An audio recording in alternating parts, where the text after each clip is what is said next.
খেলার খবর জানাবো। সিরিজের দ্বিতীয় টি-20তে ভারতের বিপক্ষে দাপুটে জয় পেয়েছে দক্ষিণ আফ্রিকা।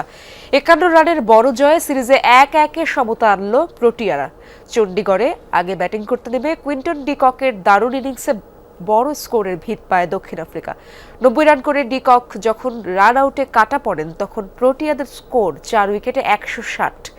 ম্যাচের শেষ ভাগে ডোনোভান ফেরেইরার 16 বলে ঝোড়ো 30 আর ডেভিড মিলারের 12 বলে 20 রানের ইনিংসে 4 উইকেটে 213 রানের বড় স্কোর পায় দক্ষিণ আফ্রিকা। জবাবে ব্যাটিং করতে নেমে এনগেদি আর ইয়ানসেনের পেসে 32 রানেই ফেরে ভারতের টপ অর্ডার। 4 নম্বরে নামে ভিল্ক ভার্মার 62 রানের ইনিংস ছাড়া আর কেউ তেমন লড়াই করতে পারেনি। মাঝে পান্ডিয়া 20 আর জিতেশ শর্মা 27 রান করলেও হার এড়ানো যায়নি। 19তম ওভারে অটিয়েল বার্টম্যান ভারতের 3 উইকেট তুলে নিলে 162 রানে অল আউট হয় ভারত।